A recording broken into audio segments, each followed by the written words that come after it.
গল্প ব্যঞ্জনে সাদর আমন্ত্রণ। বন্ধুরা, গল্প ব্যঞ্জনের পক্ষ থেকে আমি সাইদা খান তোমাদের সবাইকে শুভেচ্ছা জানাচ্ছি। আজকে আমি পড়ব আহমদ ছফার পুষ্প, বৃক্ষ এবং বিহঙ্গ পুরাণের দ্বিতীয় পর্ব। চলো তাহলে আমরা গল্প শুনতে চলে যাই। হোস্টেলে যখন ফিরলাম রীতিমতো সকাল হয়ে গেছে। হোস্টেলের বোর্ডারেরা জেগে উঠে ব্রাশ দিয়ে দাঁত ঘষছেন এবং দোতলা তিনতলার ওপর থেকে পেস্ট মিশ্রিত সাদা জলীয় পদার্থ মুখ ফাঁক করে রেলিং গলিয়ে নিচে ছুড়ে দিচ্ছে। আমি প্লাস্টিকের পাইপটার এক মুখ বাথরুমের কলটার সঙ্গে লাগিয়ে পানি ছেড়ে দিলাম। পাইপের অপর প্রান্তটা টেনে টেনে চারার গোড়ায় নিয়ে গেলাম। পাইপের ভেতর দিয়ে কলকল করে পানি ছুটে এলো। জোরে বেরিয়ে এসে যখন ছিটকে পড়ে, পানিকে তখন দুধের মতো সাদা দেখায়।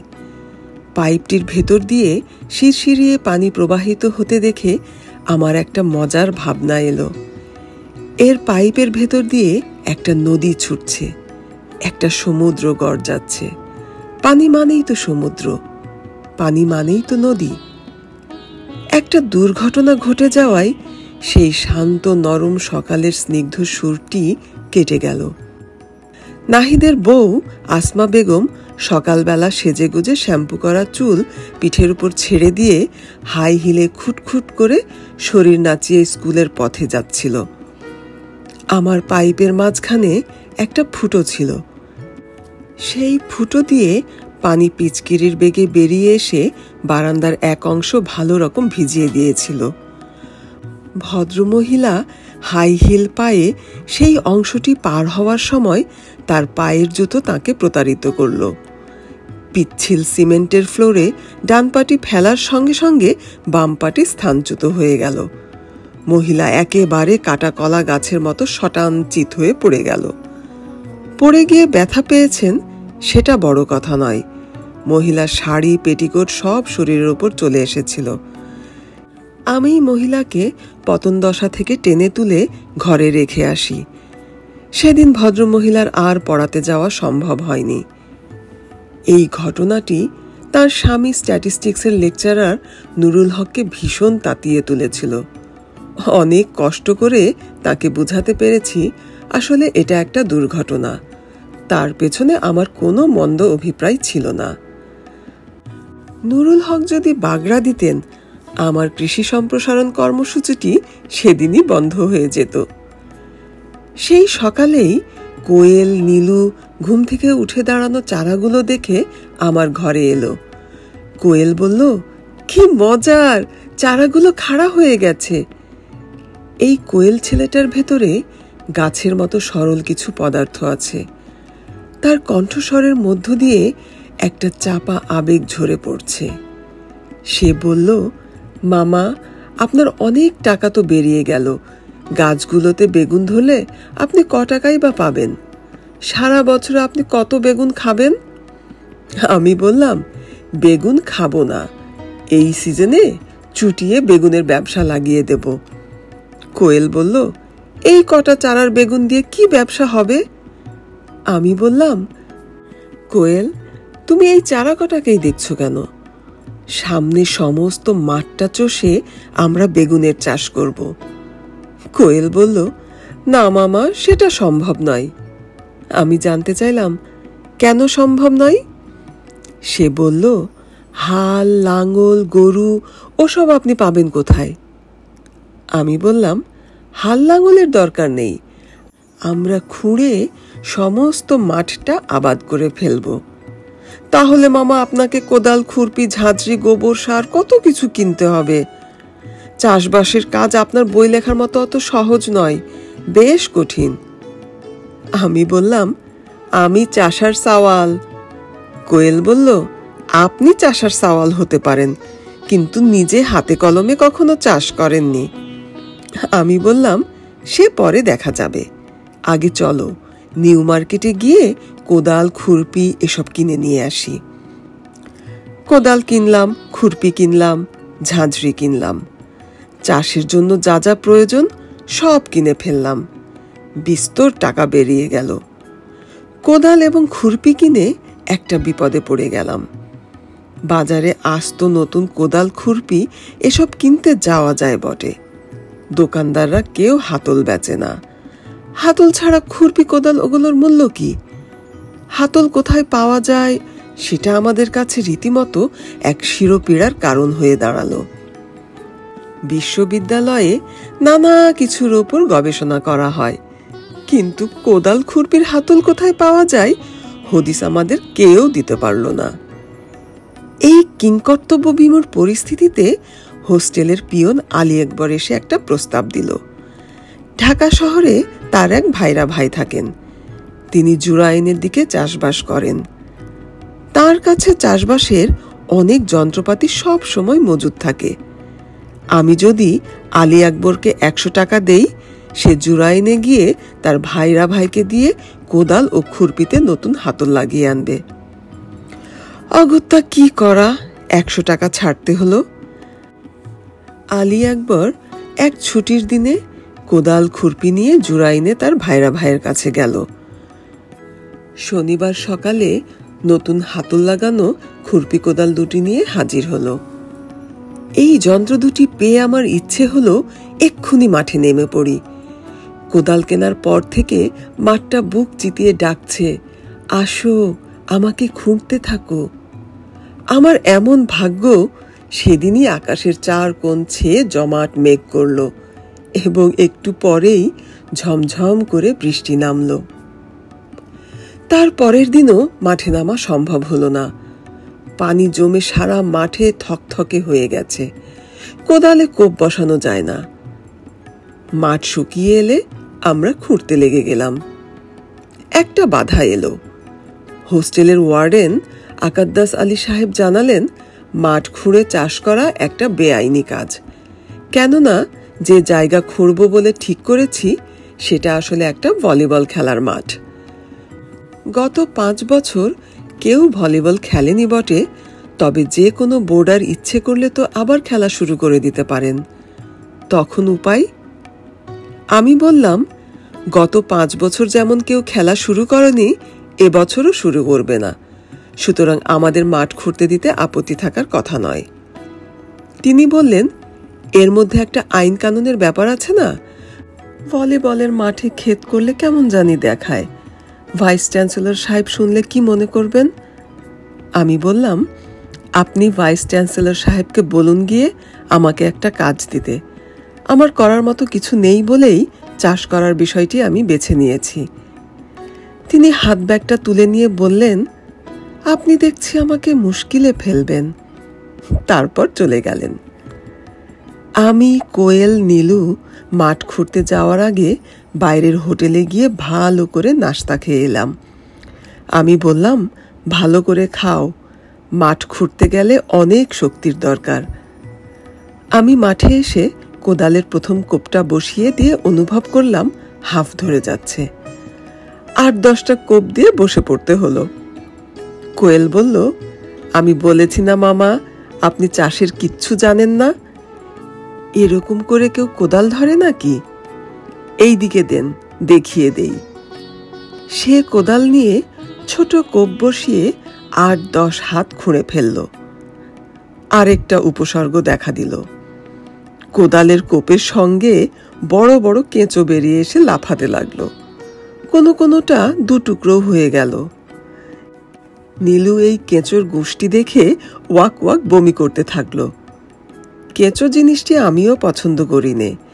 বুকে হাঁটা যে কোনো জীব দেখলেই আমার শরীরটা ভারী হয়ে আসে। আমি বললাম, আজ থাকুক, মাঠ আরো শুকোলে খোঁড়া যাবে। আমরা স্থির করলাম মাটি খোঁড়া আজ এ পর্যন্তই। কোয়েল আমার কথায় রাজি হলো না। সে বলল, মামা, আমি আরো কিছুক্ষণ চালিয়ে যেতে চাই। জিজ্ঞেস করলাম, হয়রান লাগছে না? কোয়েল জবাব দিল, খুব লাগছে মামা, কিন্তু চাষা হয়ে ওঠার একটা আনন্দ আছে। আমি যে মাটিটা কোপাচ্ছি, সেই মাটিটাই ফলে ফসলে ভরে উঠবে, ভাবতে বেশ লাগছে। নিজের শরীরের মেহনতের একটা মূল্য আছে, আর কোনো কাজে এমন অনুভব করা যায় না। তাছাড়া আরেকটা কথা মামা, কোদালের কোপে ভেতরের লালচে মাটি যখন উঠে আসে, আমার ভিতরে কি যে ঘটে যায় বলা যাবে না, এত ভালো লাগে। আমি বললাম, হঠাৎ চাষা হয়ে ওঠার আনন্দে মাটি কোপাতে থাকলে হাতে ফোসকা পড়ে যাবে, কাল আর মাটি খুঁড়তে পারবে না। কোয়েল বলল, মামা আপনি আছেন কোথায়, ফোসকা পড়তে বাকি আছে নাকি? হাসতে হাসতে মেলে দেখালো সে হাত দুটো। আমি দেখলাম বাম হাতে একটা এবং ডান হাতে দুটো টসটসে ফোসকা জেগে উঠেছে। বললাম, ঠিক আছে, আজ খোঁড়াখুড়ির কাজ বন্ধ রাখো, ফোসকা যখন পড়ে গেছে তোমার চাষা হওয়া কেউ আটকাতে পারবে না। মৌলভী আব্দুল কুদ্দুস দাঁড়িয়ে দাঁড়িয়ে আমাদের কাজ দেখছিলেন। কাজ বন্ধ করে আমরা যখন মাঠ থেকে উঠে আসছি, তিনি হঠাৎ করে জিজ্ঞেস করে বসলেন, এরই মধ্যে আপনাদের কাজ শেষ? আমি বললাম, আজকের মতো শেষ। মৌলভী বললেন, 3 জনে মিলে কহাত মাটি খুঁড়েছেন হিসেব করে দেখেন, আপনাদের শর্মিন্দা হওয়া উচিত। নীলু বলল, চাচা দাঁড়িয়ে দাঁড়িয়ে বড় কথা বলা যায়, একবার কোদাল ধরে দেখুন, তখন বুঝবেন কি কষ্ট। মৌলভী বললেন, আমি তোমাদের কোদাল ধরে দেখাবো মাটি কিভাবে খুঁড়তে হয়, একটু দাঁড়াও, আমি পাজামাটা ছেড়ে আসি। মৌলভীর চ্যালেঞ্জ গ্রহণ দেখে আমাদের ঔৎসুক্য বাড়ল। তাহলে কুদ্দুসের সবটা মৌলভী নয়, ভেতরে অন্য মালও আছে। কুদ্দুসের পরিচয়টা একটু দিতে হয়। কুদ্দুস মাদ্রাসা পাস মৌলভী নয়, সব সময় পায়জামা পাঞ্জাবি এবং মাথায় গোলটুপি পরে থাকেন বলেই সকলে তাকে মৌলভী ডাকে। থুতনির আগায় অল্প অল্প দাড়ি তার এই মৌলভী পরিচয়ের দাবি জোরালোভাবে তুলে ধরে। কুদ্দুস পাশ করেছিলেন ম্যাথমেটিক্স বিভাগে।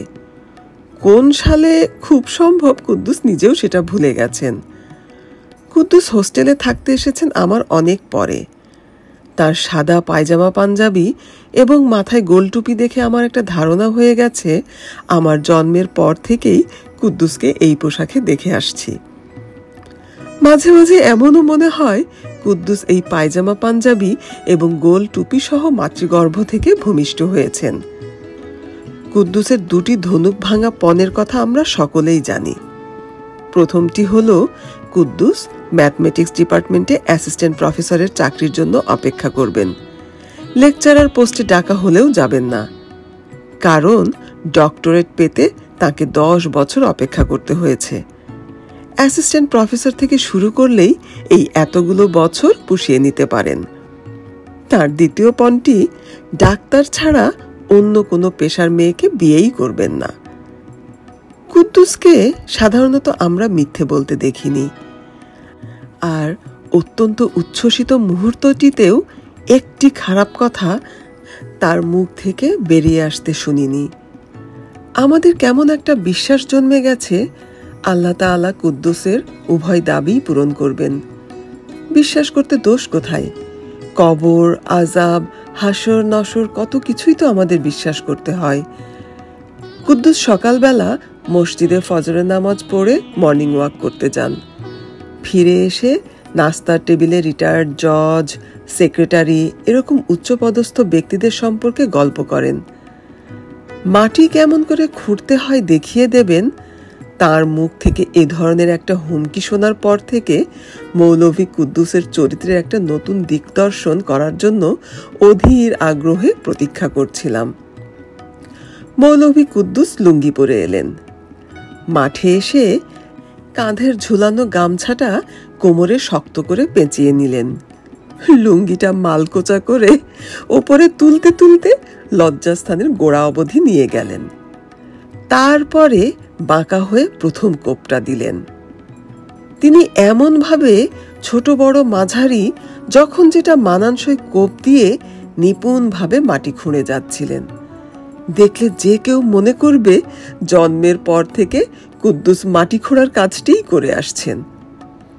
প্রায় আধ ঘন্টা সময়ের মধ্যে আমরা 3 জনে যতদূর খুঁড়েছি, কুদ্দুস একা তার 3 গুণ মাটি খুঁড়ে ফেলেছেন। কোদালের হাতলটা ছেড়ে দিয়ে কোমরের গামছা খুলে গায়ের ঘাম মুছে নিলেন। তারপর বললেন, মাটি কেমন করে খুঁড়তে হয় শিখিয়ে দিলাম। তারপর গর্ব ভরে কতদূর কুপিয়েছিলেন সেদিকে তাকালেন। কোয়েল বলল, কুদ্দুস চাচা, এতদিনে জানতে পারলাম আপনার পায়জামা পাঞ্জাবি এবং টুপি এসবের ভেতরে একজন চাষা আত্মগোপন করে অপেক্ষা করছিল। সেই চাষাটি আজ সুযোগ পেয়ে বেরিয়ে এসেছে। কুদ্দুস কোয়েলের কথাটি বিশেষ পছন্দ করেননি মনে হলো। আমাদেরকে মাঠের গোড়ায় রেখেই আমাকে এক জায়গায় যেতে হবে বলে বকের মতো লম্বা লম্বা পা ফেলে চলে গেলেন। মাঠ খোঁড়ার কাজে আমাদের অনেক সময় লেগে যেত। সৌভাগ্যবশত ছিন্ন সম্পর্ক অনেক ছদ্মবেশী চাষার সঙ্গে আমাদের মোলাকাত ঘটে গেল। আমরা যখন দুবেলা নিয়ম করে মাটি খুঁড়তাম, জুতো, পাতলুন, শার্ট পরা অনেক ছদ্মবেশী চাষা আমাদের মাটি খোঁড়া দেখতে ভিড় করে দাঁড়াতো। এটা একটা মজার খেলা মনে করে আমাদের হাত থেকে কোদাল কেড়ে নিয়ে মাটি খুঁড়তে থাকতো।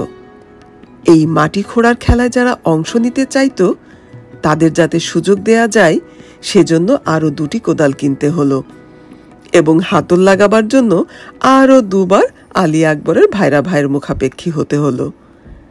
8-10 দিনের মধ্যে সারা মাঠের 3 ভাগের 2 ভাগ খোঁড়ার কাজ শেষ হয়ে গেল। যারা খুঁড়ে দিয়ে গেল তাদের অনেকেরই নাম পরিচয়ও আমাদের জানা হয়নি। আমরা চাষা হওয়ার খেলাটা শুরু করেছিলাম মাত্র। কোনো রকমের আহ্বান এবং প্রণোদনা ছাড়াই হলের ছাত্ররা অবচেতন আবেগের নির্দেশে আমাদের খোঁড়াখুড়ি কর্মে অংশগ্রহণ করে পিতৃপুরুষদের প্রতি শ্রদ্ধা নিবেদন করে গেছে। জমি খোঁড়ার কাজ তো একরকম সারা, এখন চারা লাগাবার সময়। শাহানা এবং হাবিব বলল, জমি তো একরকম তৈরি, এখন আপনি সয়েল সায়েন্স কিংবা বোটানি ডিপার্টমেন্টের কাউকে ডেকে পরামর্শ গ্রহণ করুন। এই মাটিতে কোন ফসল ফলবে তারাই ভালো বলতে পারবেন। প্রস্তাবটা নিয়ে আমি, নীলু এবং কোয়েল আলোচনা করলাম এবং শেষ পর্যন্ত নাকচ করে দিলাম। আমরা সকলেই আনাড়ি চাষা। একজন বোটানিস্ট কিংবা সয়েল সায়েন্টিস্টের কাছে পরামর্শ গ্রহণ করলে আমাদের আনন্দটাই মাঠে মারা যায়। তার বদলে ঢাকা কলেজের পাশের যে লোকটির কাছে চারা কিনে থাকি তাকে ডেকে পরামর্শ নেব স্থির করলাম। আমি এরই মধ্যে আনসার আলীকে দুপুরে আমার সঙ্গে খাওয়ার নিমন্ত্রণ করলাম।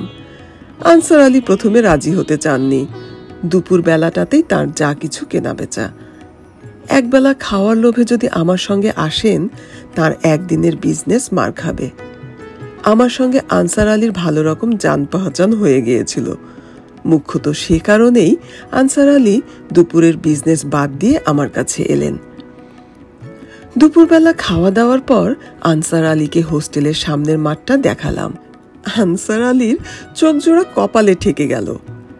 আরে সাব, একখান জব্বর কাম কইরা ফেলাইছেন। এই এতখানি জমিন কোদাল দিয়া কোপাইয়া খুঁড়ছেন, কি সাংঘাতিক কথা। আনসার আলী কোপানো জমির উপর দিয়ে হাঁটতে হাঁটতে মাঝে মাঝে মাটির ঢেলার উপর লাথি দিয়ে দেখলেন গুঁড়ো হয় কিনা। তারপর ছোট ছোট ঢেলা হাতে তুলে নিয়ে পরীক্ষা করে দেখলেন। মুখের ভেতর আরেকটা পান ঠেসে দিয়ে বললেন, খুব ভালো জাতের মাটি। এই মাটি সব ফসলের উপযুক্ত। আলু, ফুলকপি, বাঁধাকপি, বেগুন, মরিচ যা লাগাইবেন হল পল কইরা বাইরা উঠব। আনসার আলী পানের পিক ফেলে বললেন, কথা হইল অহনো মাটি ভিজা আছে, একটু হুকাইবার দেন। 2-4 দিন রোদ খাইয়া মাটি একেবারে জুরজুইরা হইয়া উঠব। তখন হুকনা গোবরের লগে ফসফেট মিশাইয়া চড়াইয়া দিবেন। তারও 2-4 দিন গেলে চারা লাগাইবেন। কিন্তু আমার একখানা কথা আছে, হেইরা বলি। আপনার মাথায় তো কিরা ঢুকছে, বেগুন ছাড়া আর কিছু লাগাইবেন না। আপনার হাউস হইছে এক অংশে বেগুন লাগান, বাকি অংশে ফুলকপি, বাঁধাকপি, টমেটো, মরিচ এইসব লাগান। নানান জাতের ফসল যখন খেতে মাথা তুলব, আপনার নিজের চোখেও তখন ভালো লাগবো। আরেকখান কাজের কথা বলি, পশ্চিম পাশে যেই জমিটা অহনো খুঁড়েন নাই, রাইখা দেন। মাঝখানে মাঝখানে থালি কইরা এই পাশে জালি লাউ আর এক পাশে মিষ্টি কুমড়ো চারা লাগাইয়া দেন। চারা লাগা আপনার ভাবনা করতে হইব না, যেই জিনিসের চারা চাইবেন আমি আইনা দিব। আমাদের এখন ভাবনা হয়ে দাঁড়ালো শুকনো গোবর কোথায় পাওয়া যায়। আবার আলী আকবরের শরণাপন্ন হওয়া গেল। তার জুরাইন নিবাসী বিখ্যাত ভাইরা ভাই যদি আমাদের 4 বস্তা শুকনো গোবর সংগ্রহ করার ব্যাপারে কোনো সাহায্য করতে পারেন। শুধু সুসংবাদটি নিয়ে আসার জন্য আবারও আলী আকবরকে যাওয়া আসার খরচ বাবদ নগদ 70 টাকা দিতে হলো। আলী আকবর তখনই আমাদের গোবরের সংবাদটি এনে দিতে পারল না। আমাদের বৃহস্পতিবার পর্যন্ত অপেক্ষা করতে হলো, কারণ ওই দিনটিই সপ্তাহের শেষ। বাকি 6 দিন তাকে অফিস করতে হয়। বৃহস্পতিবার সন্ধেবেলা আলী আকবরের জন্য প্রতীক্ষা করতে হলো। শুক্রবারে সে এলো না। শনিবার বেলা 9:30টার সময় আলী আকবর হেলতে দুলতে পান চিবোতে চিবোতে উদয় হলো। আমার ভীষণ রাগ হয়েছিল। জিজ্ঞেস করলাম, আলী আকবর, তোমার এত দেরি হলো কেন? সে অত্যন্ত নির্বিকার চিত্তে জবাব দিল, স্যার, কুটুম বাড়িতে গেলে অত তাড়াতাড়ি ফিরে আসা যায় নাকি? দেশ থেকে আমার শাশুড়ি আর জ্যাঠাস এসেছে। অফিসের ডিউটি না থাকলে আজও আসতাম না। আমি বললাম, শুকনো গোবরের কোনো সন্ধান পেলে? তোমার ভাইরা ভাই কি বলল? আলী আকবর জানালো, তার ভাইরা ভাইয়ের 2টো গোবর গাদা ছিল ঠিকই, কিন্তু হঠাৎ টাকার দরকার হওয়ায় সে 2টো তাকে বেচে দিতে হয়েছে। হ্যাঁ, তবে একটা খবর আছে, বস্তা প্রতি যদি 85 টাকা দিতে রাজি থাকে, তার ভাইরা ভাই জুরাইন থেকে গোবর সংগ্রহ করে দিতে পারে। আমি দেখলাম একটা গ্যাড়াকলের মধ্যে পড়ে গেছি। অগত্যা ফি বস্তা শুকনো গোবরের জন্য 85 টাকা কবুল না করে উপায় কি? আমি আলী আকবরের কাছে জানতে চাইলাম, অত দূর থেকে গোবর আনবে কেমন করে? রিক্সা করে কি সম্ভব? আলী আকবর বলল, স্যার, কত বস্তা গোবর আপনার প্রয়োজন? আমি বললাম, ধরো 3 বস্তা। সে বলল, 3 বস্তা রিক্সাতে ধরবে না, ঠেলা লাগবে। বললাম, ঠেলাতে কত লাগতে পারে? আলী আকবর বলল, জুরাইন থেকে নীলক্ষেত কম দূরের পথ না, ঠেলাওয়ালার পুরো আধা দিন লেগে যাবে। আমি ঠিক জানি নে, মনে হয় 250 টাকা দাবি করতে পারে। আমি মনে মনে সর্বমোট কত টাকা হয় হিসাব করে নিলাম। 385-তে হয় 255 টাকা, তার সঙ্গে 250 যোগ করলে দাঁড়ায় 505 টাকা। আমি বললাম, ঠিক আছে আলী আকবর, তোমাকে আমি নগদ 560 টাকা দিয়ে দেব। দয়া করে গোবর 3 বস্তা এনে দাও। আলী আকবর জানালো, স্যার, আমি পারবো না। আমাকে নরম হতে হলো। বললাম, কেন পারবে না বাবা? সে বলল, গোবর এবং ঠেলার পেছনেই তো আপনার 560 টাকা চলে যাবে, আমার খরচ কোথায়? সে বলল, আমার যাওয়া আসার খরচ এবং এই যে একটা দিন নষ্ট হবে, তার কি কোনো দাম নেই? দেখলাম আলী আকবরের হিসেব জ্ঞানটি টনটনে। আমি বললাম, তোমাকে কত দিতে হবে তাও বলে দাও। সে মাটির দিকে দৃষ্টি নত করে বলল, আপনি আমাকে মোট 150 টাকা দেবেন স্যার, নইলে আমার যাওয়া আসার পর্তা পড়বে না। হিসেব করলাম, 560 আর 150-তে কত হয়? 700 টাকা ছাড়িয়ে যাচ্ছে। বেগুন চাষের মজা এখন থেকেই বুঝতে পারছি। তেতো ওষুধ গেলার মতো করে বললাম, ঠিক আছে আলী আকবর, তোমাকে ওই 705 টাকায় সব মিলিয়ে দেব। আগামীকাল তুমি আমাকে 3 বস্তা গোবর এনে দাও। আলী আকবর বুড়ো আঙ্গুলটা মুখের ভিতর ঢুকিয়ে দিয়ে বলল, আগামীকাল তো পারবো না স্যার, আমার অফিস আছে না। আমার ইচ্ছে হলো তার পাছায় একটা লাথি বসিয়ে দেই। আমি লাথি বসাতে পারি, তবে তাই নিয়ে বিশ্ববিদ্যালয়ের 4র্থ শ্রেণীর কর্মচারী মহলে তুলকালাম কাণ্ড হয়ে যাবে। রাগ ঝাল ক্ষোভ হজম করে নিলাম। আমার শিক্ষা হচ্ছে, শখের বেগুন চাষিকে অনেক কিছু হজম করে নিতে হয়। বিরক্তি চেপে রেখে বললাম, আলী আকবর, তুমি কবে গোবরটা আনতে পারবে, দিনটা ঠিক করে বলো। সে বলল, স্যার, শনিবারের আগে না, বৃহস্পতিবার অফিস ছুটির পর জুরাইনে ভাইরা ভাইয়ের বাড়িতে যাব। আপনাকে তো বলেছি স্যার, দেশ থেকে আমার জ্যাঠাস এবং শাশুড়ি এসেছে, সুতরাং শুক্রবারটা সেখানে থাকতে হবে। আল্লাহর ইচ্ছে শনিবার বেলা 11টা নাগাদ আপনার গোবর ঠেলাতে করে এখানে নিয়ে আসব। পথে যদি যানজট বেশি হয় কিংবা পলিটিক্যাল পার্টির মিছিল থাকে তাহলে আরও একটু বেলা হতে পারে। অবশ্য আমি কালাম সাহেবকে বলে যাব শনিবার আমার অফিসে আসতে একটু দেরি হবে।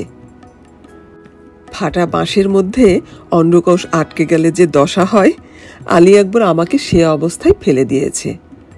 তার সবগুলো শর্ত পরম অনিচ্ছায় আমাকে কবুল করে নিতে হলো। এক সময়ে সত্যি সত্যি জুরাইন থেকে ঠেলা ভর্তি গোবর আন্তর্জাতিক ছাত্রাবাসের মাঠের গোড়ায় এলো। সেই দিনটাকে আমরা উৎসবের দিন বলে ধরে নিয়েছিলাম। আমি, নীলু, কোয়েল বস্তাগুলো পৌঁছতে না পৌঁছতেই ঠেলা থেকে নামিয়ে কোপানো জমিটার কাছে নিয়ে এলাম। বস্তা খুলে গোবর এক জায়গায় জড়ো করে দুহাত দিয়ে কোচলে কোচলে চাকাগুলো ভেঙে মিহি করে নিলাম। এই গোবরের চাকা গুঁড়ো করতে গিয়ে গোবরে পোকার সঙ্গে পরিচয় ঘটল। সাদা চিংড়ি মাছের মতো অজস্র পোকা এই গোবরের সঙ্গে মিশে রয়েছে। নীলু বলল, মামা চলুন এক কাজ করে দেখি। আমরা তো সবকিছু পরীক্ষা নিরীক্ষা করে দেখছি, চলুন এই গুবরে পোকাগুলোকে ভাজা করে খেয়ে দেখি। দেখতে তো খারাপ লাগে না, আর একটু লম্বা হলেই গলদা চিংড়ির আকার পেয়ে যেত। তার মা শাহানা দাঁড়িয়ে দাঁড়িয়ে আমাদের কাজ দেখছিল। পুত্রের গুবরে পোকা প্রীতির কথা শুনে তার মেজাজ চড়ে গেল। শাহানা নীলুর গালে ছোট করে একটা চড় বসিয়ে দিয়ে বলল, আজ তোমাকে আমি ঘরে ঢুকতে দেব না। সফা ভাই আমার ছেলেদের কি সব উল্টাপাল্টা জিনিস শেখাচ্ছেন। ওই একই দিন সন্ধেবেলা আমরা গোবরের সঙ্গে ফসফেট এবং ইউরিয়া মিশিয়ে মাঠে ছড়িয়ে দিলাম। এই কাজটি করার পর তিনজনে মিলেই ঢাকা কলেজের সামনের চারা বিক্রেতা বন্ধু আনসার সাহেবকে গিয়ে ধরলাম। আপনার কথা মতো গোবরের সঙ্গে ফসফেট এবং ইউরিয়া মিলিয়ে মাঠে ছড়িয়ে দিয়েছি, আর মাঠও শুকিয়ে খড়খড়ে হয়ে গেছে। আর দেরি করা যায় না, সিজন চলে যাবে। আগামী কালকেই সবগুলো চারা লাগিয়ে দেব। আনসার আলী পানের বোঁটায় কামড় বসিয়ে চুনটা মুখে ঢুকিয়ে বললেন, মাটিতে গোবর আর ফসফেট দিছেন, তাতে কি হইছে? এইগুলান মাটির সঙ্গে মিশা যাইবার সময় দিবেন না?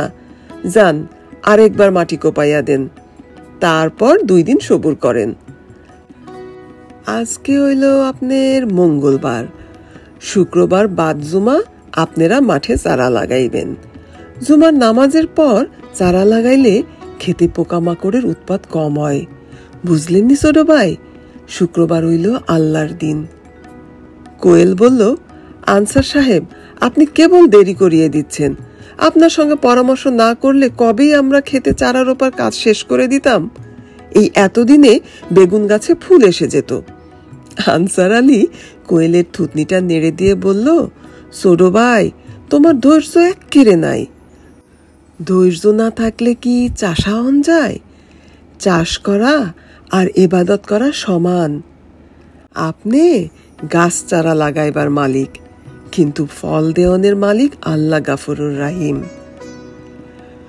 শুক্রবারে চারা লাগানো শুরু করার পূর্বে আপনা আপনি একটা উৎসব জমে গেল। আমরা কাউকে ডাকিনি, অথচ অনেক মানুষ এসে আমাদের সঙ্গে জুটে গেল।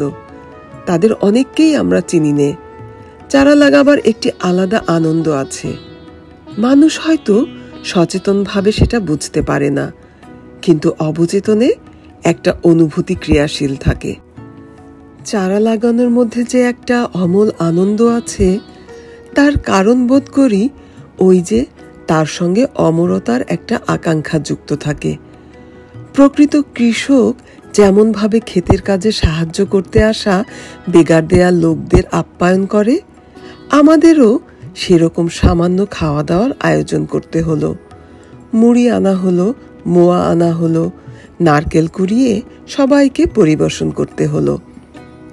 আমরা বিশ্ববিদ্যালয়ের এই মাঠটিতে চাষাবাদ করার মতো একটা মহৎ কাজের আয়োজন করতে যাচ্ছি, সংবাদ শুনে যারা স্বেচ্ছায় সাহায্য দিতে এসেছেন তাদের খালি মুখে বিদায় করি কেমনে? চাষা হওয়ার পূর্বেই আমাদের মধ্যে কৃষক সংস্কৃতি জন্ম নিতে আরম্ভ করেছে। যারা চাষের কাজে হাত লাগিয়ে সাহায্য করেছেন তাদের মুখে যদি কিছু দানা পানি না পড়ে তাহলে ক্ষেতের ফসলের অকল্যাণ হতে পারে। আমরা 4 কাঠা পরিমাণ জমি খুঁড়েছিলাম। লাঙল, বলদ কিংবা ট্রাক্টরের সাহায্য ছাড়া এই পরিমাণ জমি কোদাল দিয়ে খুঁড়ে চাষযোগ্য করা রীতিমতো সংবাদপত্রে স্থান পাওয়ার মতো একটি ঘটনা। 2টি কোদালই ছিল আমাদের সম্বল। বাকি অংশ যারা এসে খুঁড়ে দিয়ে গেছে তাদের মাত্র 2-1 জনের সঙ্গে পরিচয় আছে, বাকিদের চিনি নে। বিনা আমন্ত্রণে জমি খুঁড়ে দিয়ে গেছে। আমাদের কাছে কোনো দিন ফসলের সামান্য অংশও দাবি করবে না। যদিও ক্ষেতটা আমাদের, তবু অবচেতন মনে আমরা অনুভব করছিলাম এই ক্ষেতে অনেকেরই দাবি রয়েছে। যা হোক, 4 কাঠা জমির 2 কাঠাতে বেগুনের চারাই লাগালাম। আনসার আলীর মতে এটা বাড়াবাড়ি। টমেটো, ফুলকপি, বাঁধাকপি, মরিচ সব কিছু মিল মতো লাগালে বেগুনের জন্য 2 কাঠা বরাদ্দ করা পক্ষপাতের মতো দেখায়। আমি বেগুনের প্রতি পক্ষপাত না দেখিয়ে পারি কেমন করে? শাহবাগের রাস্তার উপর থেতলে যাওয়া বেগুনের চারাটিই তো আমাকে এই চাষের কাজে নামিয়েছে। বাকি 2 কাঠা জমি 4 ভাগে ভাগ করে নিলাম। এক অংশে ফুলকপি, বাঁধাকপি, টমেটো, অন্য অংশে মরিচ এবং বাকি অংশটিতে পেঁয়াজ লাগালাম। আমাদের কৃষি সম্প্রসারণ কর্মসূচির একটা পর্ব এখানে শেষ হলো। নীলু এবং কোয়েল বারবার তাগাদা দিচ্ছিল। এ পর্যন্ত আমরা আনসার আলীর সমস্ত পরামর্শ মেনে আসছি। তিনি তো বলেছেন মাঠের পশ্চিম দিকে থালি করে মিষ্টি কুমড়ো এবং জালি লাউয়ের চারা লাগাতে। আমি একটু দোনোমনো করছিলাম, বাকি মাঠটার পরিমাণও 4 কাঠার কম হবে না। এই 8 কাঠার ক্ষেত আমরা সামলাতে পারবো কিনা। কিন্তু ছেলে দুটো নাছোড়বান্দা, তাদের যুক্তি ওই একটাই, আমরা যখন চাষ করতে শুরু করেছি ওই জমিটা এমন নাবাল পড়ে থাকবে কেন? আমি ভেবে দেখলাম তারা নেহায়েত অন্যায় কিছু বলছে না।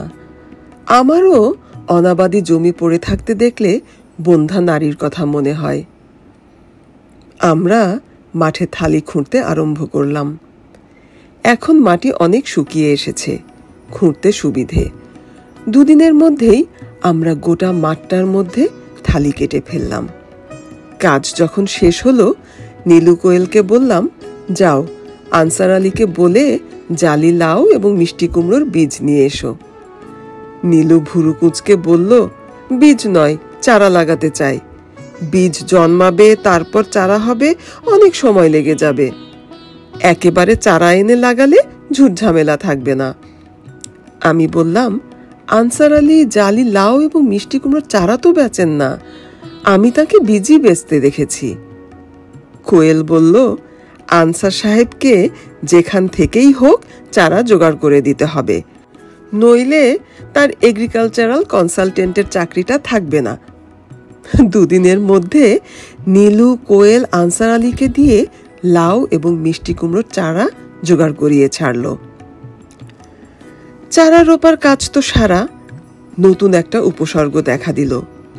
বিশ্ববিদ্যালয়ের মাঠে গরু ছাগল যে স্বাধীনভাবে চড়ে বেড়ায়, সেই জিনিসটা আমরা কেউ ধর্তব্যের মধ্যেই আনিনি। আমরা চারা লাগালে সেগুলো গরু ছাগলেরা আদর করে ভক্ষণ করতে ছুটে আসবে, আমরা চিন্তাও করতে পারিনি। কাঁটা তারের বেড়ার এখানে ওখানে ফাঁক হয়ে গিয়েছিল।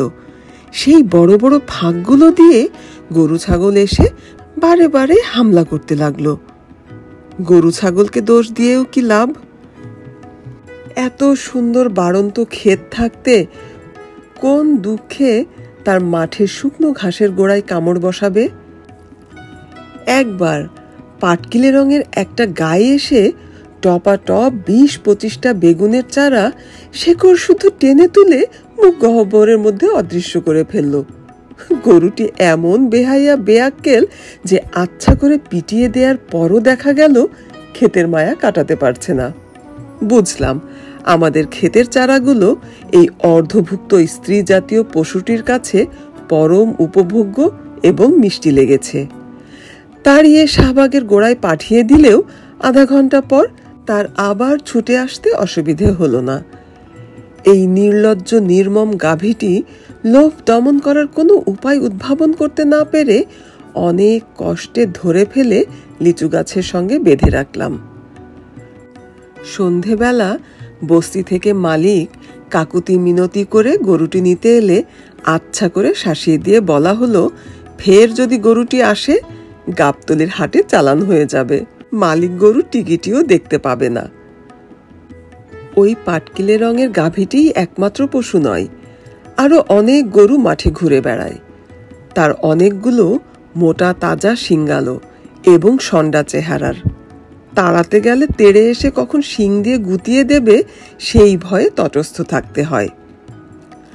অগত্যা আমাদের কাঁটাতারের বেড়ায় ফাঁকগুলো বন্ধ করার কথা চিন্তা করতে হলো।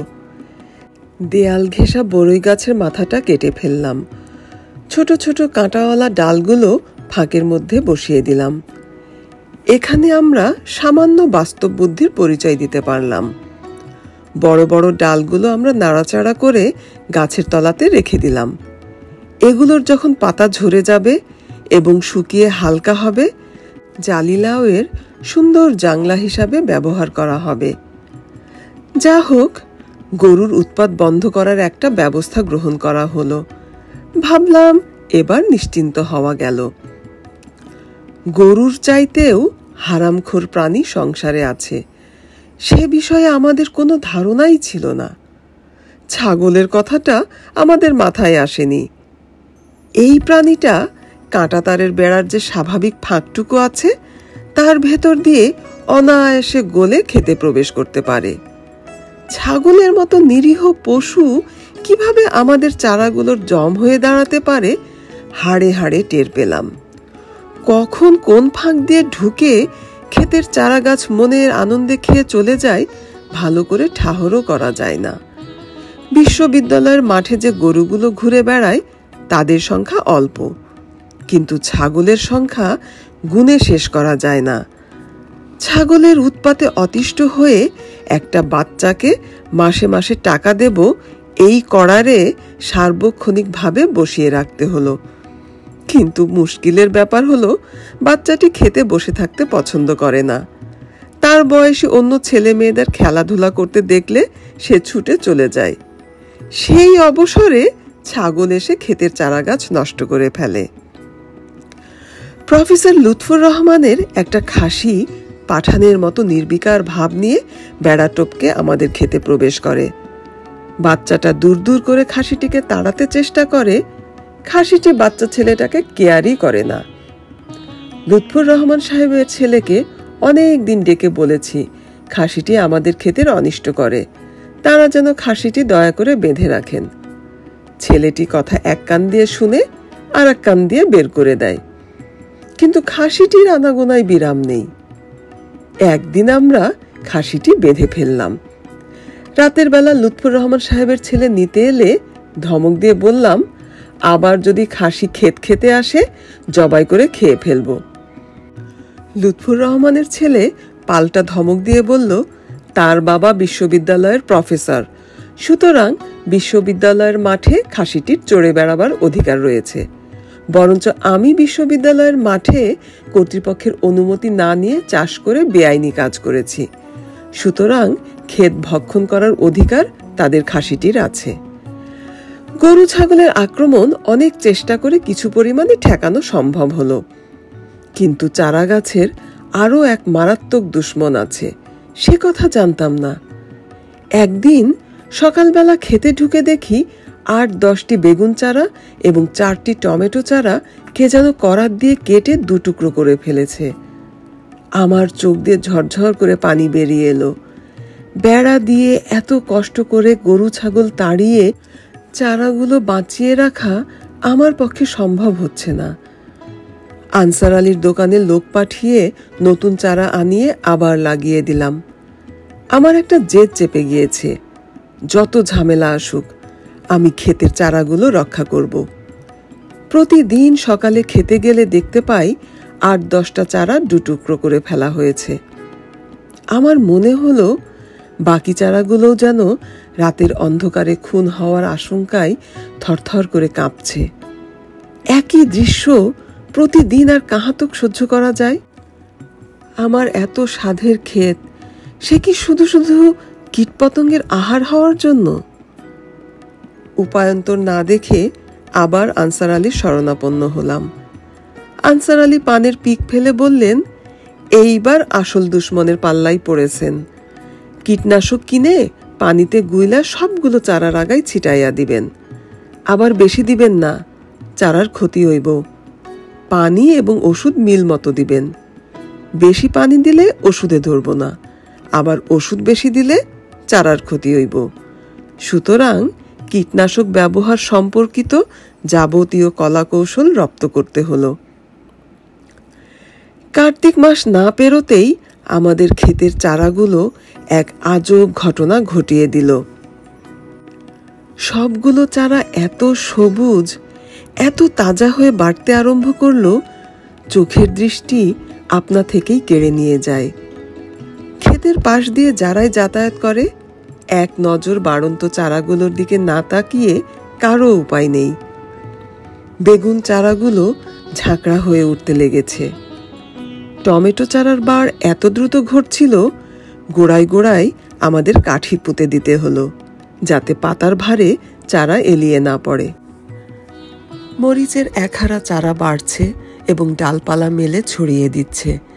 ফুলকপির পাতায় সকালবেলার শিশির বিন্দুগুলো গলানো রূপোর মতো সূর্যালোকে ঝলমল করতে থাকে। থালিতে লাগানো জালি লাউ এবং মিষ্টি কুমড়োর চারাগুলোর লতায় পরিণত হওয়ার আর বিশেষ দেরি নাই। জালি লাউয়ের চারাগুলোর গোড়ায় বড়ই গাছের শুকনো কাটা ডালগুলো পুঁতে দিলাম। কদিন পরেই তাদের লতানো শরীর থেকে আকর্ষিমূল বেরিয়ে বড়ই ডালকে আঁকড়ে ধরবে। বাঁধাকপির চারাগুলো আমাদের সবচেয়ে অবাক করে দিল। চারাগুলো একটু শেয়ানা হয়ে যখন চারপাশে পাতা ছাড়তে আরম্ভ করেছে, একদিন মৌলভী কুদ্দুস দাঁতে মেসওয়াক ঘষতে ঘষতে ক্ষেতের পাশে এসে দাঁড়ালেন। তিনি মুখ নিচু করে মুখ গহ্বরের বর্জ্য পদার্থ ফেলে বললেন, আপনার বাঁধাকপির চারাগুলোর ঝুঁটি বেঁধে দেওয়ার সময় হয়েছে। আমি কুদ্দুসের মুখের দিকে হা করে তাকিয়ে রইলাম। বললাম, তাই নাকি? আমি জানতাম না। কুদ্দুসের স্বরে বিদ্রুপ খেলে গেল। আপনি কিছুই যখন জানেন না, বেহুদা চাষ করতে এলেন কেন? গভীর একটা উদ্দেশ্য ছাড়া মানুষের মোটেই কিছু করা উচিত নয়। মৌলভী সকল সময়ে এত বেশি জ্ঞানের কথা বলেন যে সেগুলো আমরা হিসেবের মধ্যেই আনি নে। তারপর মৌলভী মেসওয়াকটা উল্টো করে মাটিতে পুঁতে লুঙ্গিটা হাঁটু অবধি তুলে ক্ষেতের মধ্যে চলে এলেন। যত্ন করে পাতাগুলো চারপাশ থেকে টেনে এনে সুন্দরভাবে মুড়ে দিতে থাকলেন। কুদ্দুসের হাত শিল্পীর হাত। কাজটা করতে গিয়ে একটা পাতার গায়েও আঁচড় লাগেনি। মোড়ানোর কাজটা শেষ করে প্রতিটি বাঁধাকপির মাথায় একটা করে মাঝারি আকারের মাটির ঢেলা তুলে দিলেন। বাঁধাকপির চারাগুলো ওইভাবেই বৃদ্ধি পাচ্ছিল। কিছুদিন যেতে না যেতেই প্রতিটি বাঁধাকপিকে বাচ্চা শিখের ঝুঁটি বাঁধা মস্তকের মতো দেখাতে লাগলো। আমি প্রতিদিন একটু একটু করে টের পেতে আরম্ভ করেছি আমার চোখের সামনেই চারা গাছের শরীরে নীরবে একটার পর একটা পরিবর্তন ঘটে যাচ্ছে। চারা গাছে নতুন শাখা গজালে আমার দৃষ্টি এড়ায় না। নতুন পাতা যখন আত্মপ্রকাশ করে, আবেগে আমার ভেতরটা রোমাঞ্চিত হয়ে ওঠে। এই চারাগুলোর কোমল শরীরে উচ্চাঙ্গ সঙ্গীতের তানের মতো একে একে যে সবুজ প্রাণ হিল্লোলিত হয়ে উঠেছে, কোন গভীর পাতালে রয়েছে তার উৎস। আমি অনুভব করি বুকের মধ্যে এই সবুজ প্রাণের নীরব ঝংকার। আমার সমগ্র চেতনা চারা গাছের রঙে সবুজ হয়ে উঠতে আরম্ভ করেছে। হোস্টেলের বোর্ডারেরা হাতে অ্যাটাচি দুলিয়ে কেউ শিক্ষকতার দায়িত্ব পালন করতে যান, কেউ ছুটেন লাইব্রেরিতে। সদ্য স্নাতা গিন্নিরা চাকরি করতে যান অথবা বাচ্চার হাত ধরে স্কুলে পৌঁছে দিয়ে আসেন। আমি একটা কাজ পেয়েছি। সকালবেলা নাস্তা খাওয়ার পর খুরপি কোদাল নিয়ে খেতে ঢুকি, আগাছা তুলি, খেতে খুরপি চালিয়ে চারার পাশের মাটি আলগা করে দেই। জালি লাউয়ের ডগাগুলো বড়ই গাছের জাংলায় যাতে উঠতে পারে সাহায্য করি। ফুলকপি গাছের পোকা ধরা পাতা ছিঁড়ে ফেলি। এমনি কত ধরনের কাজ। খেতে ঢুকলেই চারা গাছেরা আধা দিন আটকে রেখে দেয়। কোন দিক দিয়ে যে বেলা বয়ে যায় কোনো খেয়াল থাকে না। দুপুরবেলা সাহেবরা ক্লাস থেকে লাইব্রেরি থেকে ফিরে আসেন, বাচ্চারা স্কুল থেকে আসার পথে দুষ্টুমি করে। কেউ কেউ আমার ক্ষেতের সামনে থমকে দাঁড়ায়। কেন দাঁড়ায় বাচ্চারা নিজেরাও বুঝে না, আমি কিন্তু ঠিক বুঝতে পারি। আমার ক্ষেতের উদ্ভিদ বাচ্চারা মানুষের বাচ্চাদের সঙ্গে নীরবে খানিক বাক্যালাপ করে। আমি যখন ক্ষেত থেকে বেরিয়ে আসি তখন আমার হাতে পায়ে মাটি, কাপড় চোপড় সর্বত্র মাটির দাগ। ধবধবে প্যান্ট শার্ট পরা, গলায় নেকটাই বাগানো সাহেবরা আমার দিকে তাকিয়ে চেকন করে হাসেন। আমি কিছুই গায়ে মাখিনে।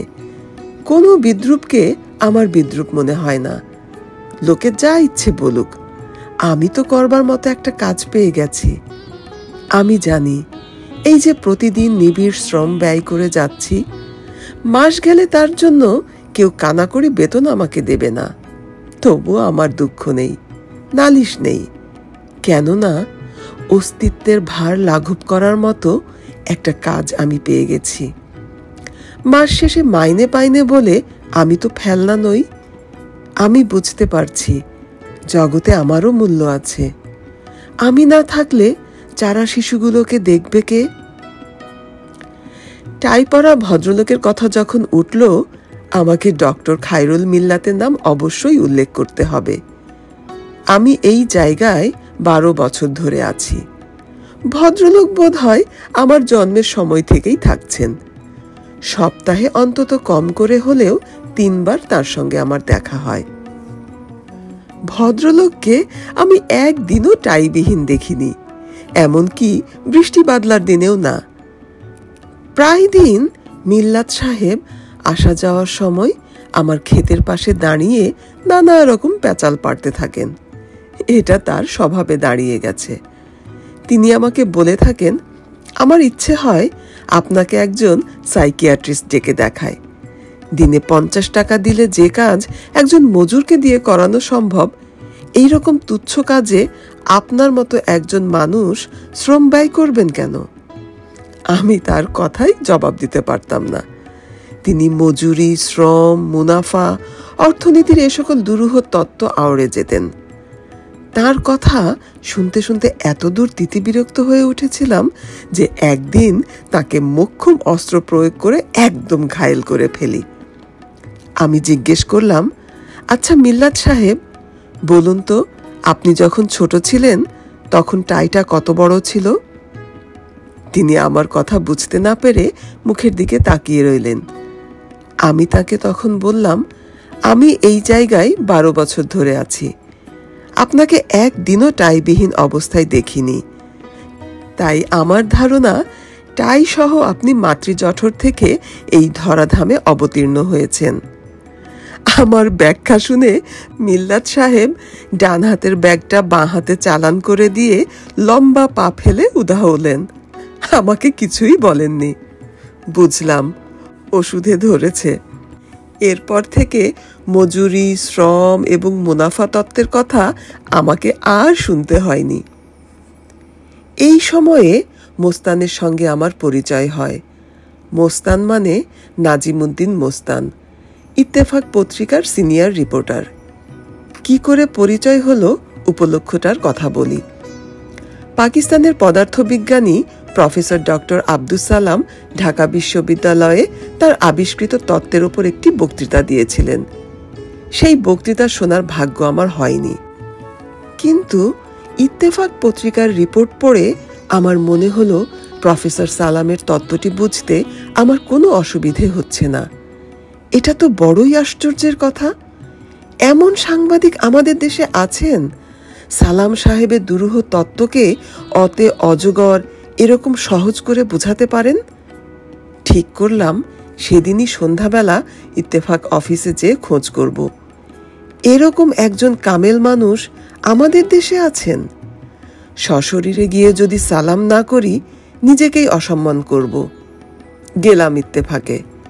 নিউজ টেবিলে গিয়ে জিজ্ঞেস করলাম নাজিমুদ্দিন মোস্তান কে?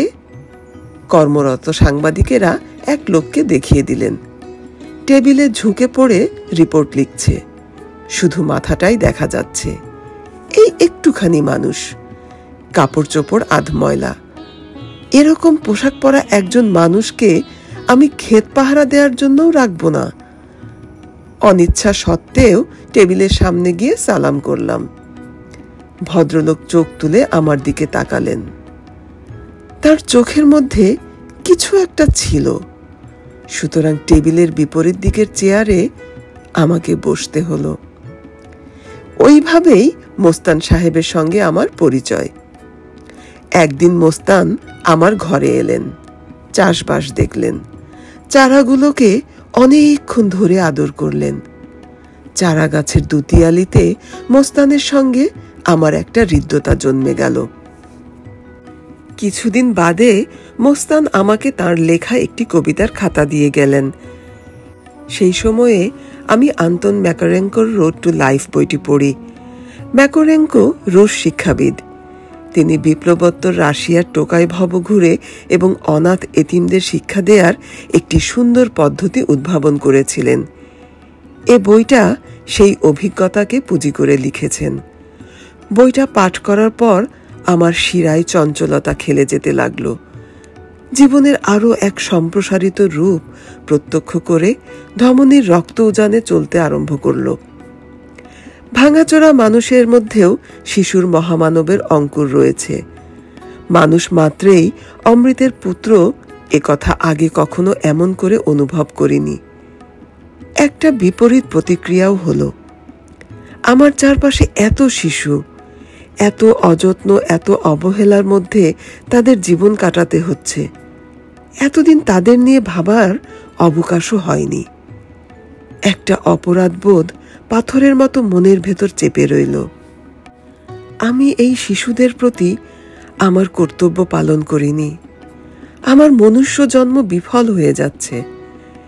এই শিশুদের জন্য কি করতে পারি, এই চিন্তার মধ্যে এত দূর মগ্ন হয়ে গিয়েছিলাম যে আমি ক্ষেতের চারাগুলোর প্রতি যত্ন করার কথাও ভুলে গিয়েছিলাম। একদিন এরই মধ্যে মোস্তান এলেন। আমি তাকে বইটি পড়তে দিলাম। পরের দিন ভোর না হতেই দুয়ারে ঠকঠকানি শুনলাম। দরজা খুলে দেখি মোস্তান। তার চুলগুলো উস্কো খুস্কো। বুঝলাম বাসি মুখেই তিনি চলে এসেছেন। চেয়ারে বসতেই বললেন, সারা রাত জেগে বইটা শেষ করে আপনার কাছে ছুটে এলাম। আবেগে তার কণ্ঠস্বর রুদ্ধ হয়ে আসছে, চোখের পাতা কাঁপছে। আমি আল্লাহ তাআলাকে ধন্যবাদ দিলাম। একজন মানুষ আমি পেয়ে গেলাম যিনি আমার ভাবনায় ভাবিত। এ তো এক বিরল সৌভাগ্যের ব্যাপার।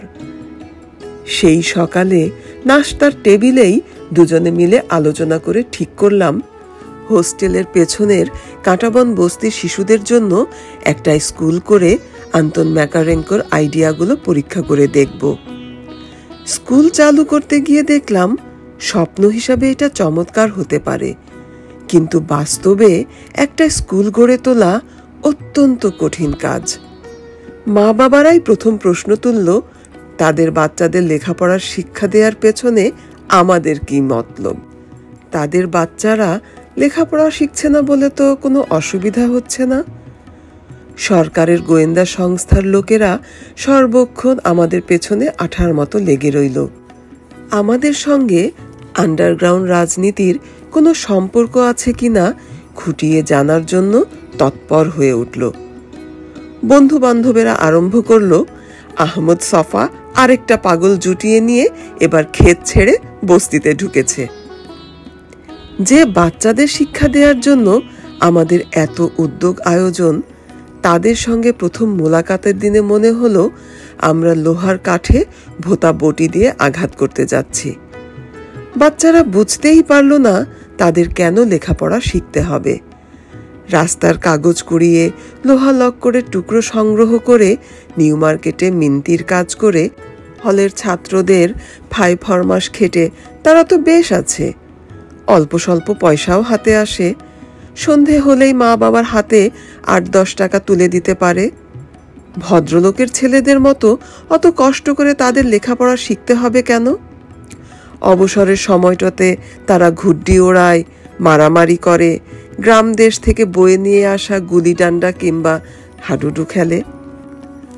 হরতালের দিন রিকশার পাম্প ছেড়ে দেয়, পুলিশদের ইটপাটকেল ছোড়ে। এই প্রচণ্ড উত্তেজনার জীবনের মধ্যে লেখাপড়ার স্থান কোথায়?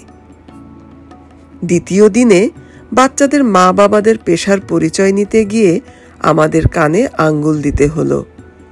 এই বাচ্চারা কেমন অবলীলায় জীবনের নিষ্ঠুর সত্যসমূহ প্রকাশ করতে পারে সে কথা আমি স্বপ্নেও ভাবিনি। ধরুন একটা বাচ্চাকে প্রশ্ন করলাম, তোমার নাম কি? সে বলল সেলিম। তারপরে যখন জিজ্ঞেস করলাম, তোমার বাবা কি করেন? সেলিম মুখ খোলার আগেই পাশের বাচ্চাটি বলে বসল, বড় ভাই, ওর বাপ ছিচকাচোর। আরেকটা মেয়েকে বললাম, বলো তো তোমার নাম কি? মেয়েটি মুখে আঙ্গুল দিয়ে চুপ করে রইল, জবাব দিল না। পাশের মেয়েটি বলল, বড় ভাই, ওর নাম মরিয়ম, হ্যার মা ঘরে নাং ঢুকায়। দিনে দিনে এ ধরনের বুলির সঙ্গে আমরা অভ্যস্ত হয়ে উঠেছিলাম। একটি ছোট বাচ্চাকে পড়াতে গিয়ে আমাদের মুশকিলে পড়তে হলো। বাচ্চাটার নাম বাবুল, বড় জোর 7 বছর বয়স। তার মা প্রচণ্ড নারীবাদী মহিলা, কম করে হলেও 3 মাসে একবার স্বামী পাল্টান। মহিলার শরীরের গাঁথুনি চমৎকার, চেহারায় আলগা একটা চমক আছে, ঠোঁট দুটো সব সময় পানের রসে ছোপানো। মহিলার স্বভাবের অত্যন্ত উজ্জ্বল একটি দিক হলো বাচ্চাটার প্রতি তার স্নেহ এত প্রবল যে বাচ্চার গতিবিধির ওপর তার মনোযোগ কম্পাসের কাঁটার মতো হেলে থাকে। আমরা বাচ্চাদের যখন পড়াতে বসতাম, কেউ না কেউ তার গায়ে একটা চিমটি কাটবে কিংবা একটা খোঁচা দেবেই। বাবুল অমনি লাফিয়ে উঠে কাঁদতে কাঁদতে আঘাত দেওয়া শিশুটির মা, খালা, নানি, দাদি, বোন, ফুপু, 7 প্রজন্মের যত নারী আত্মীয়া আছে মুখ দিয়ে সকলের সঙ্গে কুকর্ম করতে থাকে। আধা ঘন্টার আগে আর থামে না। যে বাচ্চাটির আত্মীয়ের সঙ্গে বাবুল এতক্ষণ মৌখিক কুকর্ম করলো, সেও বসে থাকবে কেন? পাল্টা বাবুলের 7 প্রজন্মের নারী আত্মীয়দের মৌখিকভাবে বিধ্বস্ত করতে থাকলো। বাবুল হেরে যাওয়ার ছেলে নয়, অপর ছেলেটির গায়ে হাতে ভীষণভাবে আঁচড়ে কামড়ে দেয়। লড়াকু মোরগ যেমন একে অপরকে ক্ষতবিক্ষত করতে থাকে, এই শিশুদের অবস্থাও তাই। শিশুদের অনেকে আসমান কা টুকরা, জমিন কা ফুল, স্বর্গের দেবদূত কত কিছু বলে থাকেন, কিন্তু তারা যে কি পরিমাণ নিষ্ঠুর হতে পারে যার অভিজ্ঞতা হয়নি বুঝবে কেমন করে? বাবুল গায়ে গতরে ছোট বলে প্রায় সময়ে বেশি মার খায়। বাবুলের মা ছেলের কান্না কি করে শুনতে পেত সেটাও এক বিস্ময়ের ব্যাপার। চিলের মতো ছোঁ মেরে এসে অপর ছেলেটির উপর ঝাঁপিয়ে পড়ে ছেলের হয়ে শোধ নিতে থাকত। অপর ছেলেটিরও অভিভাবক আছে, হয়তো মা নয়তো বাবা। তারা ছুটে এসে গালাগালি মারামারিতে একটা ধুন্ধুমার কাণ্ড ঘটিয়ে দিত। সেদিন পড়াশোনা লাটে উঠত। লড়াইটা যাতে আরো ছড়িয়ে না পড়ে সেজন্য আমাদের সতর্ক থাকতে হতো। মোস্তান বাবুলকে ঠান্ডা করার একটা উপায় বের করেছিলেন। পড়াশোনা করার আগে তিনি বাবুলকে একটা জাম গাছের গোড়ায় নিয়ে বলতেন, বাবুল, এই জাম গাছটাই আসল বদমাস, দাও গাছটাকে কষে গাল দাও। বাবুল 20 মিনিটেক ধরে জাম গাছের 7 প্রজন্মের আত্মীয়দের সঙ্গে মৌখিক কুকর্ম করে যেত। প্রাণ ভরে আমরা সেগুলো শুনতাম। বাবুলের জাম গাছ পর্ব শেষ হলেই মোস্তান পড়াতে শুরু করতেন। এমনিতে বাবুল হাসি খুশি ছেলে, ওই অতটুকুন বয়স থেকে টাকা রোজগারের একটা চমৎকার কৌশলও সে রপ্ত করেছিল। 20 টাকা দিলে সে শেখ মুজিবের সোহরাওয়ার্দী উদ্যানে দেওয়া ভাতে মারবো পানিতে মারবো বক্তৃতাটি দিত। 15 টাকা দিলে জিয়াউর রহমানের কণ্ঠস্বর নকল করে বক্তৃতা দিত। 10 টাকায় হাসিনা আপা এবং 5 টাকায় মান্না ভাই, আক্তার ভাইয়ের মতো বক্তৃতা দিত। এমন আরেকটি অদ্ভুত ধরনের বাচ্চা ছিল আলমগীর। সে বাড়ি কোথায় জানতে চাইলে বলতো হাসপাতাল। বাবা মা সব কিছুর পরিচয় দিত হাসপাতাল। আলমগীরের দিক থেকে হাসপাতালকে তার সবকিছু বলে পরিচয় দেওয়ার একটি সঙ্গত কারণ রয়েছে। আলমগীরের জন্ম হাসপাতালে। জন্মের সময় মা মারা যায়। বাবাকে সে কোনো দিন চোখে দেখেনি। কিভাবে সে মানুষ হয়েছে, কে লালন পালন করে এত ডাগর করেছে, সে সংবাদ কারো কাছে প্রকাশ করেনি। ছেলেটি নীলক্ষেত বস্তিতে থাকে। দুপুরবেলা পুলিশ ক্যান্টিন থেকে পুলিশদের খাবার নিয়ে যায়। নিজের দুপুরের খাবারটাও সেখানে খায়। বিকেলের নাস্তা এবং রাতের খাবারটা জোটাবার জন্য নিউ মার্কেটে মিন্তির কাজ করে কিংবা হলের ছেলেদের ভাইফরমাস খাটে। এই বাচ্চাটাই সব চাইতে বেপরোয়া। তার ঘর বাড়ি মা বাবা সম্পর্কে কোনো ধারণা নেই। এসব কেন থাকতে হবে সে বুঝে না। তাকে অক্ষরগান শেখাতে গিয়ে আমাদের যে অভিজ্ঞতা হলো, মোষের শিং থেকে দুধ বের করা তার চাইতে অনেক সহজ।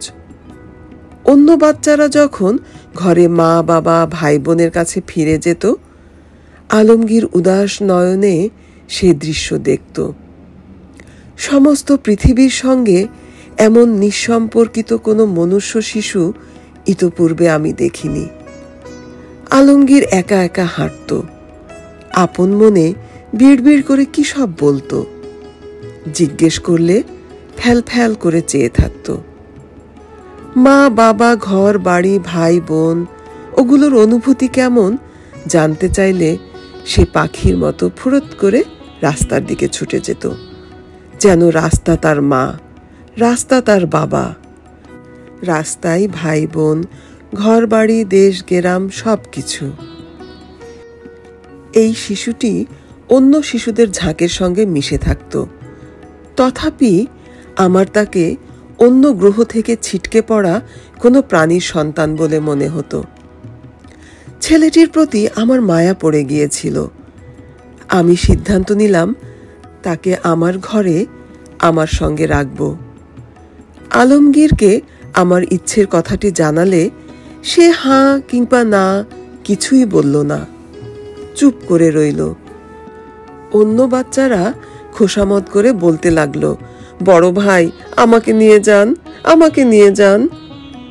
একজন বলল সে ঘরদোর পরিষ্কার রাখবে, আরেকজন জামা কাপড় ধুয়ে দেবে বলে ঘোষণা করল।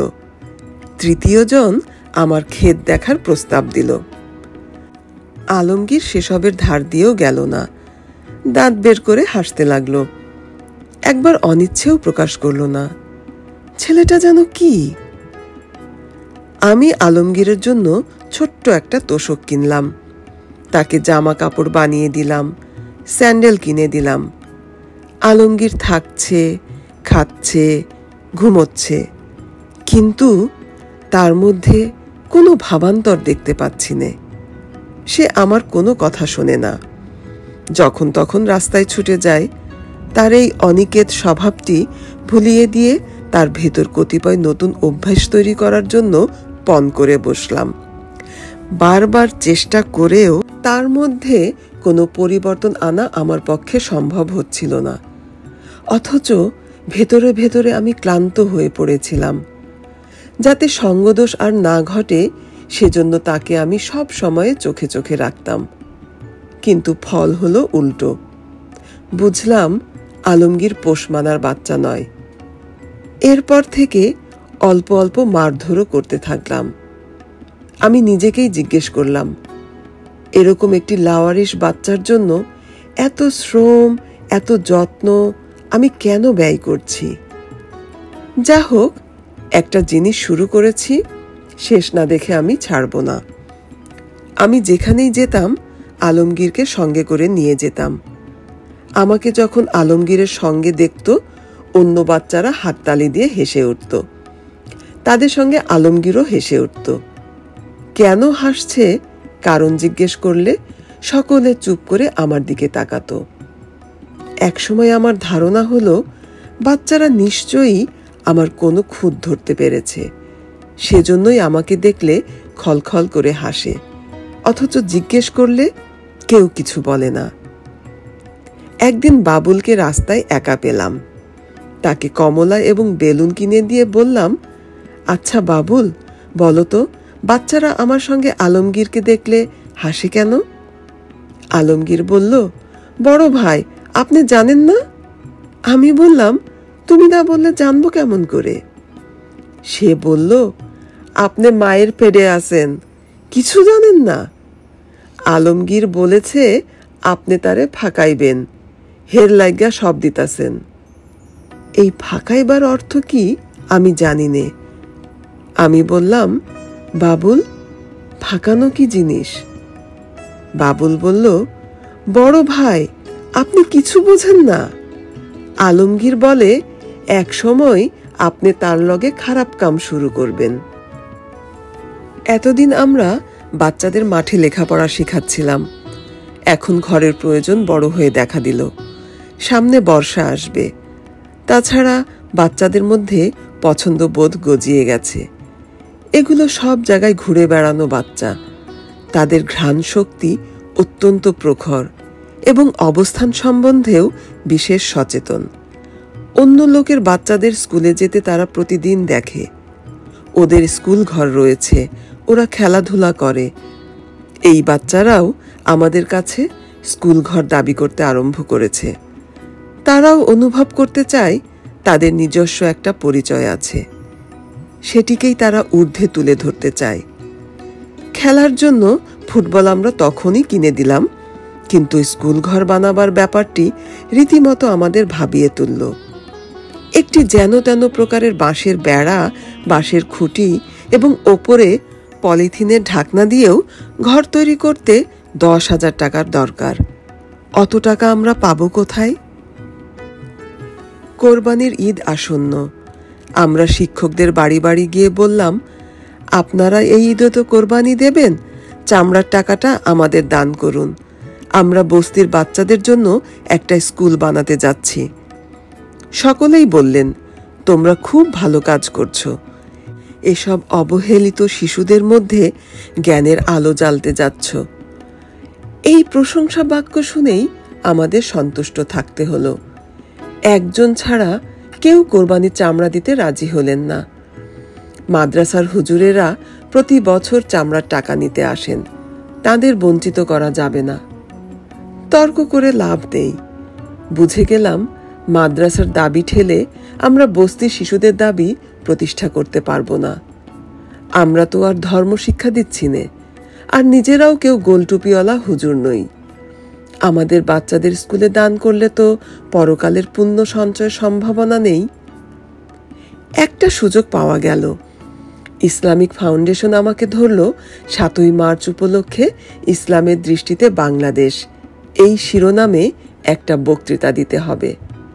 আমি দাবি করলাম, ইসলামের দৃষ্টিতে বাংলাদেশ এ বিষয়ে বক্তৃতা আমি দেব ঠিকই, কিন্তু আমার স্কুল ঘর বানিয়ে দিতে হবে। ফাউন্ডেশনের সব টাকা মসজিদ আর মাদ্রাসা খেয়ে ফেলবে, এটা তো কাজের কথা নয়। এই বাচ্চাদেরও তো একটা হক আছে। কর্তা ব্যক্তিরা গাইগুই করতে থাকলেন। বললেন, স্কুলে অনুদান দেওয়ার আমাদের নিয়ম নেই।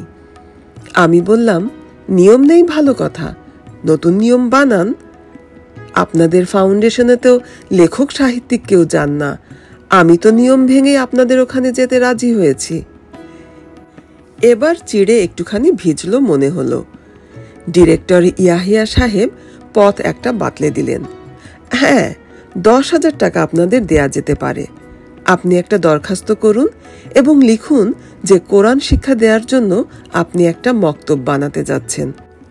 আমাদের তখন অনুদান দিতে আপত্তি থাকবে না। আমি বললাম, আমার ঘর হলেই হলো, দরখাস্তে যা লিখতে বলবেন লিখে দেব। আমি যখন বললাম ইসলামের দৃষ্টিতে বাংলাদেশ এই শিরোনামে বক্তৃতা দেওয়ার জন্য ইসলামিক ফাউন্ডেশনে যাচ্ছি, বন্ধু বান্ধবেরা ছিছি করতে লাগলেন। ফোর্ড কিংবা রকফেলার ফাউন্ডেশনে যদি আমি যেতাম, সকলে মিলে আমার নামে ধন্যধ্বনি উচ্চারণ করত। আমি ইসলামিক ফাউন্ডেশনে 1-1.5 ঘন্টা বকবক করে এলাম। সুখের কথা এই যে আমার ওই বক্তৃতার কারণে বাংলাদেশ সমুদ্রগর্ভে তলিয়ে যায়নি। ফাউন্ডেশন থেকে 10,000 টাকা এনে আমরা ছাত্রছাত্রীদের অভিভাবকদের কাছে গেলাম। তারা খুশি হলেন। তাদের বস্তিতে একটা স্কুল ঘর তৈরি হতে যাচ্ছে, এটা রীতিমতো একটা খবর বটে। তারা নিজেরাই এগিয়ে এসে স্কুলের ভিটি তৈরি করার সময় আমাদের সঙ্গে মাটি কাটতে লেগে গেলেন। বাচ্চাদের মধ্যে একটা সাড়া পড়ে গেল। স্কুল ঘর অর্ধেক তৈরি হওয়ার পূর্বেই বই খাতা সহ দলে দলে বাচ্চারা ভিড় করতে লাগলো। আমরা বাঁশের খুঁটি পুঁতলাম, চারপাশে বাঁশের বেড়া লাগালাম, উপরের চালে পলিথিনের শীট দিয়ে ঢেকে দিলাম। ব্যাস, হয়ে গেল আমাদের স্কুল। স্কুলের একটা নাম দরকার। নানা রকম নাম এলো, কিন্তু আমরা নাম রাখলাম শিল্পী সুলতান শিক্ষালয়। ঠিক এই পরিবেশ থেকে না হলেও এই রকম পরিবেশে জন্ম হয়েছে জগৎ বিখ্যাত শিল্পী SM সুলতানের। আমাদের এই স্কুল থেকেও SM সুলতানের মতো একজন মানুষ যদি বেরিয়ে আসে, আকাঙ্ক্ষাকে তো ছোট করতে নেই। আমি স্কুলের সঙ্গে আছি নামকা ওয়াস্তে। সিলেবাস ঠিক করা, পড়াশোনা করানো সব কাজ করেন মোস্তান। এই সময়ে তার সঙ্গে এসে যোগ দিল এক তরুণ, রেজা, আদর্শবাদী ছেলে। সবে বিশ্ববিদ্যালয় থেকে পাশ করে বেরিয়েছে। এখন রেজা বেঁচে নেই।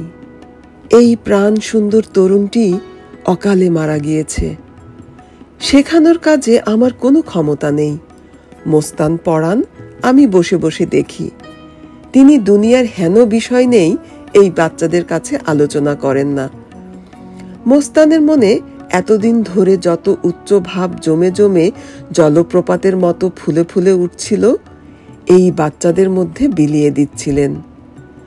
অক্ষরজ্ঞান লাভ করতে যতই বিলম্ব ঘটুক, মোস্তান বাচ্চাদের কাছে দুনিয়ার যত ইতিহাসের গল্প বলে যাচ্ছিলেন।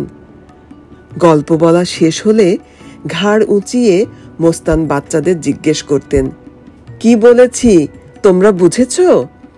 বাচ্চারা সকলে সমস্বরে চিৎকার দিয়ে বলতো, হ্যাঁ বড় ভাই, সব বুঝা ফেলাইছি।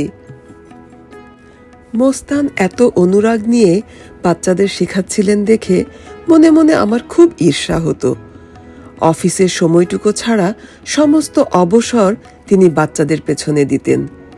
নিজের মেয়ে দুটোকেও তিনি বাচ্চাদের সঙ্গে বসিয়ে দিতেন। আমি বলতাম, একটু কি বাড়াবাড়ি হচ্ছে না মোস্তান? মোস্তানের ওই এক জবাব, বস্তির ছেলেদের সঙ্গে বসতে না শিখলে কোনো বাচ্চা সঠিক মানুষ হতে পারবে না। বড় বড় ছেলেদের নাম করা স্কুলে বাচ্চারা বিদ্যার চাইতে অহংকারটা বেশি শিক্ষা করে। মাঝে মাঝে বউটাকেও নিয়ে এসে বাচ্চাদের লেখা শেখাতে লাগিয়ে দিতেন। মানুষ নিজেকে এত নিঃশেষে বিলিয়ে দিতে পারে কেমন করে? মাঝে মাঝে মোস্তানকে মনে হতো তিনি পৃথিবীর প্রথম শিশুদের শিক্ষিত করে তুলছেন, আর আমার নিজেকে মনে হতো প্রথম মানুষ যে পৃথিবীতে চাষাবাদ চালু করতে যাচ্ছে। এতদিনে বেগুন গাছগুলো এত বড় হয়েছে এবং এত উঁচু হয়েছে, অনায়াসে বেগুনের ঝোপের মধ্যে বাঘ লুকিয়ে থাকতে পারে। টমেটো গাছে ফুল ফুটতে শুরু করেছে। বাঁধাকপি ওঠানোর সময় হয়েছে। ফুলকপির ফুলগুলো ভাপের পিঠের মতো ফুলতে লেগেছে। জালি লাউয়ের লতা বড়ই গাছের ডালের উঁচু স্তরটিতে এসে ঠেকেছে। নতুন জাংলা যদি না বসায়, লকলকে ডগাগুলো হেঁট হয়ে মাটির দিকে নেমে আসবে। মিষ্টি কুমড়োর লতা প্রসারিত হতে হতে সারা মাঠটা এমন ভাবে ছেয়ে ফেলেছে, পা ফেলার মতো একটুও খালি জায়গা নেই। মরিচের গাছগুলো সাদা সাদা ফুলে ছেয়ে গেছে। সকাল সন্ধে যেসব মানুষ স্বাস্থ্য শিকারের উদ্দেশ্যে মাঠে ঘুরে বেড়ায়, তাদের একাংশ এসে এই জ্বলন্ত সবুজের দিকে তাকিয়ে থাকেন। কেন তাকান নিজেরাও বুঝতে পারেন না। এই চারাগুলো তাদের গ্রেফতার করে নিয়ে আসে।